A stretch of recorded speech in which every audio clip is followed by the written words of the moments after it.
Sejam bem-vindos a mais um vídeo de Geometria Plana. Vamos dar continuidade então hoje nos nossos estudos sobre o assunto. Bom, vamos começar hoje com uma definição.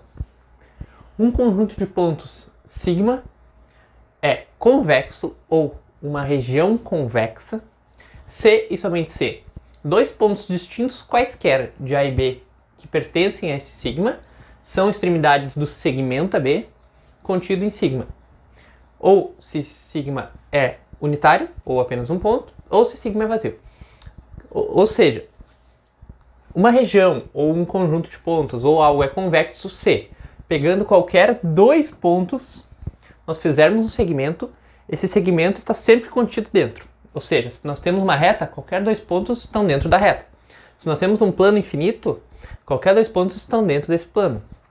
Se nós temos essas figuras que nós ainda não nomeamos, se a gente juntar qualquer dois pontos dentro delas, todos os pontos estão dentro da figura. Então, se uma região não é convexa, ela é côncava. Eu tenho alguns exemplos aqui, ó. Pode ver que a região, que é SC, nós temos pontos que, se nós ligarmos, vamos ter um segmento fora dele. Então, ele não é convexo por esse motivo. Aqui também, essa figura estranha, um donut ou uma rosquinha, né? Tem esse buraco que não faz parte desse conjunto ou dessa região, então não é. Então, se está totalmente contido qualquer dois pontos, se a gente fizer um segmento e todo segmento fica dentro, ele é convexo. Vamos dar sequência. Vamos a outro postulado, que, como lembramos, é algo que nós vamos tomar como verdade, mas que é óbvio de se ver que é verdade, tá? Então, postulado da separação dos pontos de um plano. Uma reta R de um plano alfa separa este plano em dois conjuntos, α1 e α2. Ou seja, se nós temos um plano alfa, essa reta separa ele em dois. De tal forma que α1 e α2 não tem nenhum ponto em comum, eles são vazios. Se a gente olhar, a gente separa a reta, ela separa o plano em dois pontos que não tem nenhum ponto em comum. Beleza? α1 e α2 são convexos. Bom, o plano inteiro era convexo. Se nós botarmos uma reta, não tem como um ponto estar para cada reta e também na parte convexa. Então os dois planos são convexos. E se nós pegarmos um ponto A que está no lado de α1 e um ponto B que está do lado de α2, o segmento deles tem que passar por um ponto da reta. Ou seja, se nós pegarmos um de cada lado, um em cada plano, esse segmento vai ter que cortar a reta em algum ponto. Então, beleza. Definição. Cada um dos dois conjuntos, o α1 ou α2, ou α' e α2', né, é chamado de semiplano aberto. Isso é um semiplano. A gente tem o plano inteiro, cada um deles é um semiplano aberto. Se nós juntarmos um desses semiplanos abertos com a reta R, ou seja, R união com α1 e R união com α2, eles são semiplanos. Daí sim. Sem a reta são semiplanos abertos, com a reta eles são semiplanos. Ou seja, a gente pode pensar como metade de um plano ou uma parte de um plano, né? Metade de um plano seria mais correto porque a gente está dividindo ele em dois teoricamente, apesar de o plano ser infinito e não ter uma metade. Enfim. A reta R a gente chama de origem de cada semiplano, porque foi a partir dela que nós criamos os dois semiplanos, né? E α1 e α2 são semiplanos opostos, ou seja, a partir da reta eles são opostos dependendo do lado. Vamos dar continuidade. Vamos a mais algumas definições. Chama-se de ângulo a reunião de duas semirretas de mesma origem e não colineares. Ou seja, nós vamos pegar duas semirretas, o que junta elas ou a origem, certo?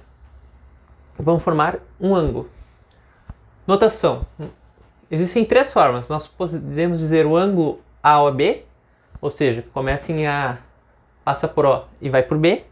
A gente pode dizer o ângulo AOB com as retas, né? A reta A com ângulo em O e B. Ou só o símbolozinho do ângulo em AB. A gente sabe que é o ângulo que faz entre as retas AB. Esse ponto O nós chamamos de vértice do ângulo.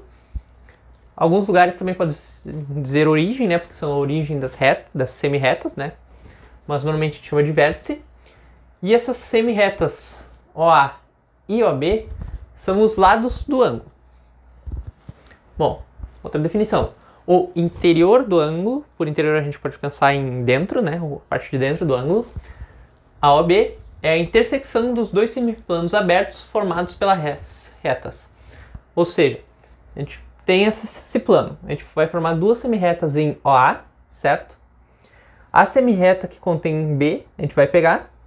Depois a gente vai formar outro semiplano OB. O semiplano que contém A, nós vamos pegar. O que esses dois têm em comum, que é essa parte de dentro, ou interna do ângulo, é o que nós chamamos de interior do ângulo. Bom, primeira coisa. Essas partes aqui de dentro, como a gente pode ver, como é todo fechado, e nós estamos formando de dois semiplanos, isso vai ser convexo. Ou seja, qualquer dois pontos que nós pegarmos aqui dentro, podemos fazer um segmento que continua aqui dentro. E os pontos aqui dentro são chamados de pontos interiores. Né? Como é a parte interior, são os pontos interiores. Se nós unirmos o ângulo com o seu interior, a gente chama de um setor angular, ou também ângulo completo, porque tem o ângulo e a parte inteira, ou até ângulo convexo, mas normalmente nós vamos ver como setor angular, tá? Bom, se o interior é a parte de dentro, o exterior do ângulo são os pontos que não pertencem nem ao ângulo, nem ao seu interior, ou seja, é a parte de fora do ângulo. Bom, se nós pegássemos, seriam as semirretas opostas, os semiplanos opostos que nós pegamos antes. Bom, como antes aqui isso era convexo, agora se nós pegarmos dois pontos, eles vão atravessar, então ele ficou côncavo. E os pontos do lado de fora, ou exteriores, são chamados de pontos exteriores. E a reunião desse ângulo com o seu exterior, muitas vezes chamado de ângulo côncavo. Normalmente a gente não usa muito as partes exteriores e sim a parte interior, mas vamos seguir em frente. Mais algumas definições sobre ângulos agora. Dois ângulos são consecutivos se e somente se tem um lado em comum. Ou seja, se dois ângulos têm o mesmo lado em comum, são consecutivos. Aqui nós podemos ter que eles são em comum e o comum está no meio. Por exemplo, MON e NOP são os dois ângulos aqui. O que é em comum é no meio, mas o que está em comum pode ser numa lateral. Por exemplo, aqui nós temos o ângulo AOB e o AOC, que vai até lá embaixo. Então nós temos esse menor e esse maior, e os dois são consecutivos. Então, AOB é consecutivo com AOC. Então nós podemos ter os ângulos um dentro do outro ou um ao lado do outro. Muito simples. Bom, dois ângulos que são consecutivos são adjacentes, se e somente se, não tem pontos interiores em comum, ou seja, não existe essa opção de um estar dentro do outro. Eles só são consecutivos quando um está ao lado do outro. Por exemplo, AOB e BOC. Né? Quando termina um, começa o próximo. São adjacentes. E dois ângulos são opostos pelo vértice, se e somente se. Os lados de um ângulo são as semirretas opostas que formam o outro. Ou seja, os lados desse ângulo, as semirretas opostas, formam o outro ângulo. Então, por exemplo, aqui nós temos as semirretas que são OA e OD, que são opostas, e OB e OC, que são opostas. Como as duas são opostas, esse ângulo é o oposto desse ângulo. Então, AOB é oposto pelo vértice de OCD. E aqui, como uma observação, é importante a gente notar aqui. Sempre que nós temos duas retas, né, formando quatro semirretas, nós vamos ter dois conjuntos de ângulos opostos pelo vértice. Nós vamos ter esse AOB e COD, mas nós temos também a opção de AOC e BOD. Ou seja,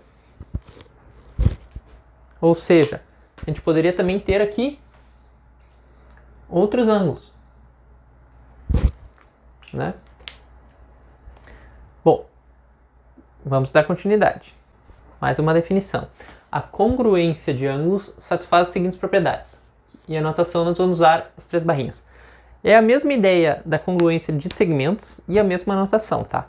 Então, ela é reflexiva, ou seja, um ângulo sempre é congruente com ele mesmo. Se um ângulo é congruente com o outro, então esse outro também é congruente com o primeiro. Se o primeiro é congruente com o segundo e o segundo é congruente com o terceiro, então o primeiro é congruente com o terceiro, que é a ideia de transitividade. Ou seja, assim como lá na ideia do segmento, a ideia de congruência aqui nos ângulos não dá uma ideia de igualdade ou de tamanho. Ou seja, esses ângulos são equivalentes, assim como os segmentos eram equivalentes, né? Então, por exemplo, a gente tem esse ângulo AB, ele pode ser congruente com ele mesmo, ele pode ser congruente com esse CD, e daí a gente indica, assim como lá no segmento, a gente bota um tracinho no ângulo, né, para indicar que eles são o mesmo, né? E assim como lá no segmento, se nós tivermos mais ângulos num desenho, a gente pode botar 2 ou 3 tracinhos, conforme eles forem sendo iguais. É a mesma ideia que nós tínhamos lá, né? Vamos para mais um axioma, né? Que, como a gente já sabe, é algo que nós vamos considerar verdade, mas que, pensando, é óbvio de se concluir que é verdade, né? Então é o seguinte: dados um ângulo AOB e uma semirreta PM de um plano, existe um dos semiplanos que PM permite determinar. Vamos lembrar que PM determina 2 semiplanos, né? Tem uma única semirreta PN que forma com PM um ângulo NPM congruente a AOP. Ou seja, é a mesma coisa do transporte de segmentos. Se nós temos um ângulo, só vai existir, escolhendo um dos semiplanos, né, um lugar onde esse ângulo vai ser o mesmo. Se nós pegarmos desse ponto P para ser o nosso novo vértice, só vai ter um lugar onde esse ângulo vai continuar igual. Se nós tivéssemos o outro semiplano, ele só estaria para o outro lado, né? Então a gente pode sempre transportar um ângulo para cima de outro. Isso nos dá uma comparação de ângulos, né? Então, dados 2 ângulos AOB e NPM, nós temos 3 hipóteses. AOB pode ser um ângulo menor que o ângulo NOP, ou seja, se nós botarmos um em cima do outro, o ângulo AB vai ser menor que o ângulo NPM, né? Eles podem ser congruentes, né? Os dois formam o mesmo ângulo.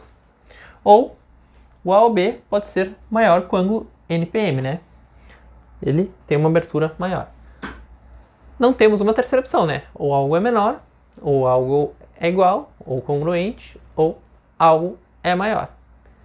Vamos dar sequência. Vamos verificar agora a adição de ângulos, né? Então, se a semirreta OB é interna ao ângulo AOC, o ângulo AOC é a soma dos ângulos AOB e BOC. Ou seja, se nós temos 2 ângulos contidos em um ângulo, esse ângulo é a soma dos 2 menores.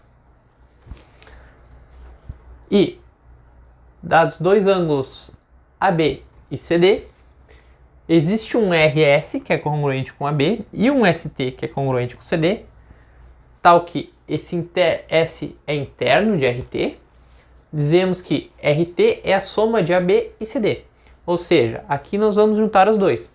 Nós vamos usar o transporte e a soma. Nós vamos transportar ele para algum outro e juntando esses dois nós vamos fazer um ângulo só, que é a soma deles, né? Então esse RT é a soma do AB com o CD e por sua vez ele também é a soma do RS com o ST, né? Muito simples, a gente só está juntando, né? Fazendo a soma dos ângulos. Dessa forma, dados um AB, nós podemos formar um RT que é múltiplo de AB, somando N vezes o AB. Ou seja, nós temos aqui um ângulo AB, e nós vamos juntar ele várias vezes para formar um RT. Nesse caso, RT são 4 vezes aquele ângulo AB. Mais uma definição, então. Uma semirreta OC interna ao ângulo AB é a bissetriz do ângulo AOB se e só se fizer com que o ângulo AOC seja congruente com o COB. Ou seja, ela é o meio do ângulo. A bissetriz, assim como nós tínhamos no segmento, é o ponto. Como no segmento nós tínhamos o ponto médio, a bissetriz é a semirreta que faz a média do ângulo, ou seja, a gente vai dividir o ângulo em 2 ângulos iguais. Então, o ângulo AOC vai ser congruente ao ângulo COB. Então, proposição, cada ângulo só possui uma única bissetriz. Vamos fazer a demonstração por redução ao absurdo. Como eu já falei anteriormente, redução ao absurdo significa nós considerarmos algo verdade e chegarmos a um absurdo considerando isso, ou seja, o seu contrário é verdadeiro. Para quem se interessar, vai ter um vídeo sobre demonstrações aqui embaixo. Bom, então sim, se só pode existir um, vamos considerar que existem 2 bissetrizes. Uma que nós vamos dizer que é OX e a outra que nós vamos dizer que é OY. E OX é diferente de OY, pois elas não são a mesma. Então nós temos que AOX é congruente com XOB para ser uma bissetriz. E nós temos que AOY é congruente com YOB para ser uma bissetriz. Então tá, se elas não são a mesma, nós temos 2 opções. Ou AOX é maior que AOY, ou AOX é menor que AOY. Bom, vamos considerar primeiro onde AOX é maior que AOY. Bom, se AOX é maior que AOY, nós temos que OY é interno a AOX. Então nós temos que AOX é maior que AOY. Beleza, é o que nós já tínhamos considerado. Mas isso significa que o X é interno a YB. YB, né? Então, YB é maior que XOB. Mas nós temos um problema, porque nós temos que AOX é maior que AOY, que é congruente com YOB, que é maior que XOB. Ou seja, nós temos que AOX é maior que XOB. O que não pode. Por quê? Porque eles são congruentes. Se eles são congruentes, eles não podem um ser maior que o outro. Então, a opção onde AOX seja maior não é possível. Vamos verificar então se ele fosse menor. Então, AOX é menor que AOY.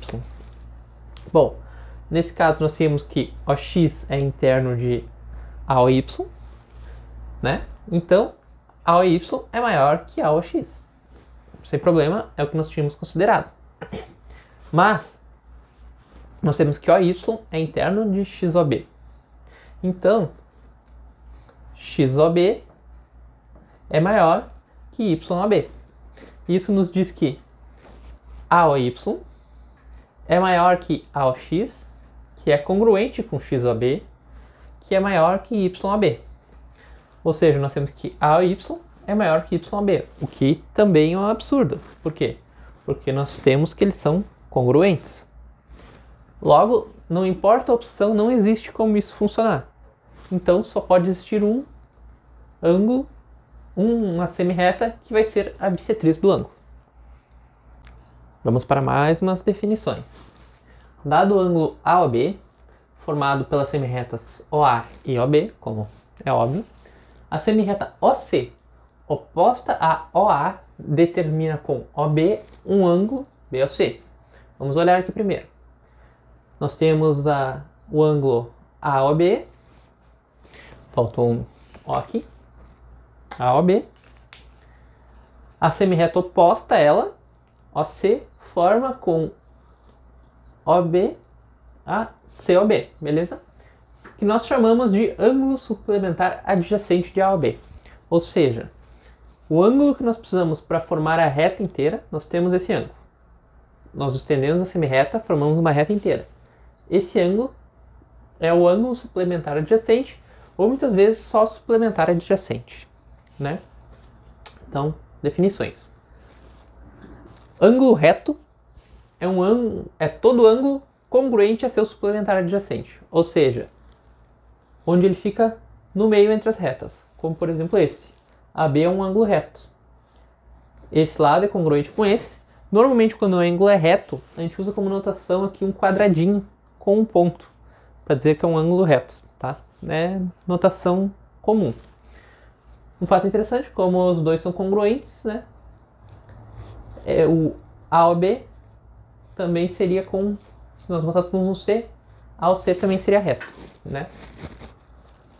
O ângulo é agudo se esse ângulo é menor que o ângulo reto, ou seja, nós temos o ângulo reto, se o ângulo é menor que ele é agudo, e um ângulo é obtuso se o ângulo é maior que o ângulo reto, ou seja, nós temos um ângulo reto, nós temos um ângulo maior, ele é obtuso. É interessante notar que o suplementar de um ângulo agudo vai ser um ângulo reto, um ângulo obtuso, e o suplementar do ângulo obtuso vai ser um ângulo agudo. É interessante a gente observar isso, né? Vamos dar sequência. Então, vendo o que nós vimos até agora, fica óbvio que nós precisamos medir esses ângulos, né? Então, a próxima definição é a medida de um ângulo, AOB, que nós vamos denotar por M de AOB, mesma coisa do segmento, que significa a medida dele.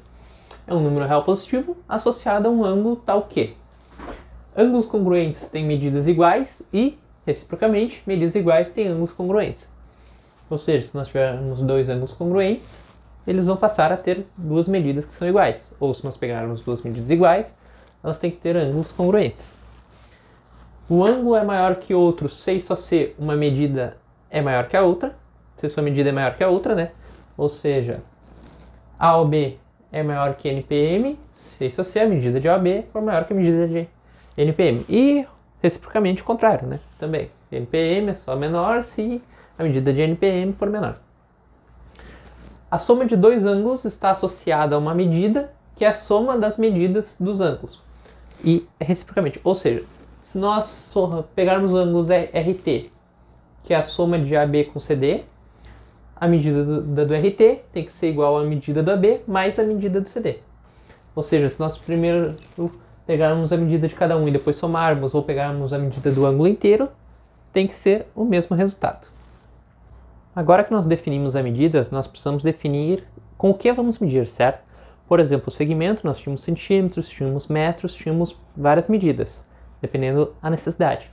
Bom, o ângulo, nós temos três principais medidas para o ângulo, tá? São o grau, o grado e o radiano.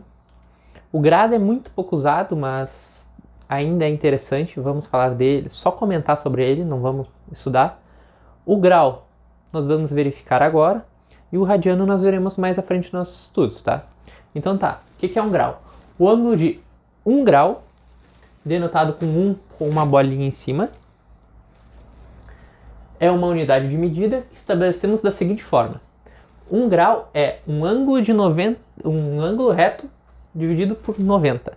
Ou seja, nós temos um ângulo reto, que é a medida de um ângulo reto, e nós vamos dividir esse ângulo reto em 90. Um desses ângulos é 1 grau. Dessa forma, o que nós temos? Que um ângulo reto tem 90 graus. Nós definimos como o ângulo reto tem 90 graus, 1 grau é ele dividido por 90. Então, todo ângulo agudo tem menos de 90 graus, porque ele é menor. Todo ângulo obtuso tem mais de 90 graus, porque ele é maior. E um ângulo qualquer alfa pode ser de tal forma.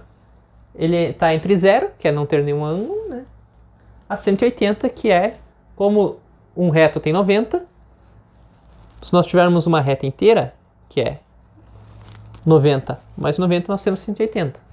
Então, um ângulo está entre 0 e 180 graus.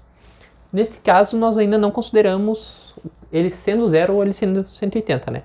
Nossos ângulos ou tem entre 0 e 180 graus. O ângulo de 1 minuto, nós denotamos com um tracinho, é de tal forma que 1 minuto é igual a 1 grau dividido por 60. Ou seja, nós pegamos 1 grau e dividimos ele em 60 partes. O ângulo de 1 segundo, que é um com 2 risquinhos, é 1 segundo é 1 minuto dividido por 60. Então, 1 grau é um ângulo reto dividido por 90, 1 minuto é 1 grau dividido por 60 e 1 segundo é 1 minuto dividido por 60. Uma pergunta que nós podemos ter é: por que o ângulo reto ser 90 graus? Ele é escolhido de uma forma onde esse número vai ter muitos divisores. Quando a gente ver mais à frente, esse 180 graus é um número muito divisível, tem muitos divisores, fica fácil se dividir ele em ângulos, depois em minutos. O 60 também é por isso, que o 60 tem muitos divisores, e depois em segundos. É uma forma de se poder trabalhar com ele facilmente. Vamos falar um pouco do grado. O grado seria algo parecido com o grau, só que em vez de nós dividirmos por 60, a gente dividiria por 100. Como 100 tem muitos menos divisores, acaba sendo menos prático para ser usado quando a gente precisa dividir ângulos, fazer bissecções, entre outros casos. Mas é um caso que existe também. Apenas para conhecimento é interessante saber. Últimas definições de hoje, então. Dois ângulos são complementares, 6 só 6 suas medidas somam para 90.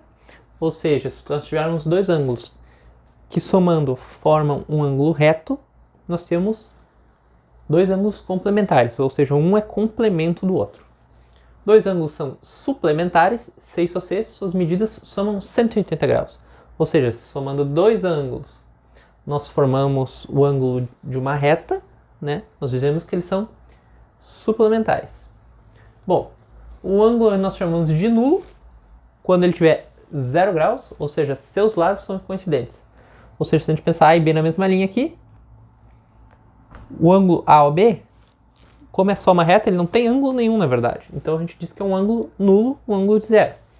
E a gente diz que é um ângulo raso quando ele tem 180 graus e seus lados são semirretas opostas. Ou seja, quando a gente pegar uma semirreta, né, com esse ângulo formar uma semirreta inteira, ele é um ângulo raso. Ou seja, ângulos complementares formam um ângulo reto, ângulos suplementares formam um ângulo raso. Então, agora sim, com os 0 graus e 180 graus, todo ângulo pode ter de 0 a 180 graus, ou seja, ele pode ser de não ter ângulo nenhum até formar uma reta completa. Ah, se tiverem mais, se tu pensar bem, se nós tivermos aqui mais de 180, seria a mesma coisa que nós medíssemos só o lado pequeno. Então, com os ângulos de 0 a 180, nós conseguimos abranger todos os ângulos. Claro, podemos ter mais, mas com esse nós abrangemos todos eles. Vou deixar alguns exercícios para vocês agora, peço que tentem fazer. Amanhã teremos o vídeo das resoluções, ou que será aqui na descrição ou aqui em cima. Agradeço a todos por assistirem, até o próximo vídeo.